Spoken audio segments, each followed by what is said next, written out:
ଦେଖନ୍ତୁ ଆଜି ଏକ ସମ୍ବେଦନଶୀଳ ପ୍ରସଙ୍ଗ ଯୋଉଠି ଆମେ କହିପାରିବା ଏକ ହାତୀର ଛୋଟ ହାତୀର ବିଦ୍ୟୁତ ଆଘାତରେ ଯାହା ଆମ ପାଖରେ ଅଭିଯୋଗ ଅଛି ବିଦ୍ୟୁତ ଆଘାତରେ ମୃତ୍ୟୁ ଘଟିଛି। ଏଠି ଆମେ ଯଦି କହିପାରିବା ଏଠି ଗୋଦାଶିଳା ଫରେଷ୍ଟ ସେକ୍ସନରେ ଦିନ ବର୍ଷ ତମାମ ଏଠି ହାତୀ ଆଉ ମଣିଷ ଭିତରେ ଲଢେଇ ଲାଗି ରହିଛି। କେତେବେଳେ ହାତୀର ମୃତ୍ୟୁ ଘଟୁଛି ତ କେତେବେଳେ ମଣିଷର ଜୀବନ ଯାଉଛି।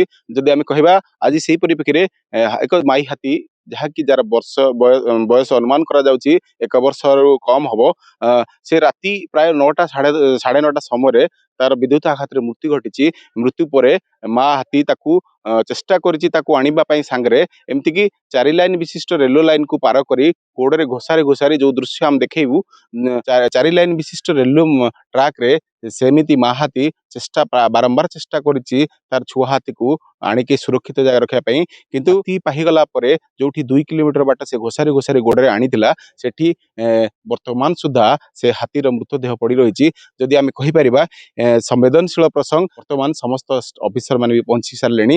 ହାତୀ ଏବେ ଆଉ କିଛି ସମୟ ପରେ ଯାହା ସୂଚନା ଦଉଥିଲେ ଆଉ କିଛି ସମୟରେ ହାତୀଟିର ପୋଷ୍ଟମର୍ଟମ କରାଯିବ। ବର୍ଷ ତମାମ ଯଦି କହିପାରିବା ବର୍ଷ ତମାମ ହାତୀ ଆଉ ମଣିଷର ଲଢେଇ ଚାଲିଛି, ଯୋଉଠି ସରକାର ମଧ୍ୟ ବାରମ୍ବାର ଚେଷ୍ଟା କରୁଛନ୍ତି କେମିତି ହାତୀ ମୃତ୍ୟୁ କମିବ, କେମିତି ମଣିଷ ମୃତ୍ୟୁ କମିବ।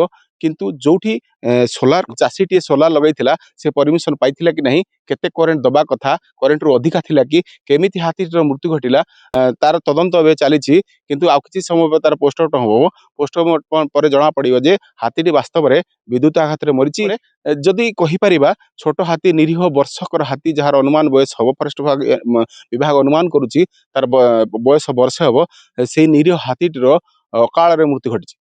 ଘଟଣା ସ୍ଥଳକୁ ଯିବା ଯୋଉଠି ହାତୀଟି ପ୍ରାୟ ଘୋଷାଡି ଘୋଷାଡି ତା ନିଜ ଗୋଡରେ ଦୀର୍ଘ 4 ଲାଇନ ବିଶିଷ୍ଟ ଲାଇନକୁ ପାର କରି ତା ଛୁଆକୁ ବଞ୍ଚେଇବାକୁ ଚେଷ୍ଟା କରିଥିଲା। କିନ୍ତୁ ବାସ୍ତବରେ ଆମେ ଘଟଣାସ୍ଥଳକୁ ଯିବା, ମୁଁ କ୍ୟାମେରାମ୍ୟାନକୁ ଦେଖେଇବି ସେ ଘଟଣାସ୍ଥଳରେ ଯୋଉଠି ହାତୀଟି ଶାବକର ମୃତଦେହ ପଡି ରହିଛି ସେଠି ବର୍ତ୍ତମାନ ସୁଦ୍ଧା ଆମର ସମସ୍ତ ଫୋର୍ସ ପହଞ୍ଚି ସାରିଲେଣି। ଆଉ କିଛି ସମୟରେ ପୋଷ୍ଟମର୍ଟମର ପ୍ରକ୍ରିୟା ଆରମ୍ଭ ହବ। ଏପର୍ଯ୍ୟନ୍ତ ଡିଏଫଓ ମଧ୍ୟ ପହଞ୍ଚି ନାହାନ୍ତି, ଅନ୍ୟାନ୍ୟ ଅଧିକାରୀ ମଧ୍ୟ ପହଞ୍ଚି ନାହାନ୍ତି। କେବଳ ଫରେଷ୍ଟର ଏଠି ଆସିଛି ସେ ଜାଗାକୁ ବର୍ତ୍ତମାନ ସିଲ୍ କରାଯାଇଛି। ଯୋଉଠି ସିଲ୍ କରାଯାଇଛି ବର୍ତ୍ତମାନ ସମସ୍ତ ଅଧିକାରୀ ପହଞ୍ଚିବେ। ସମସ୍ତ ଅଧିକାରୀ ପହଞ୍ଚିଲା ପରେ ଏଇଠି ପୋଷ୍ଟମର୍ଟମ କରାଯିବ। ଜିଲ୍ଲା ଓଡାପଡା ବ୍ଲକରୁ ମିହିର କୁମାର ସାହୁ, ଓଡ଼ିଶା ଭାସ୍କର।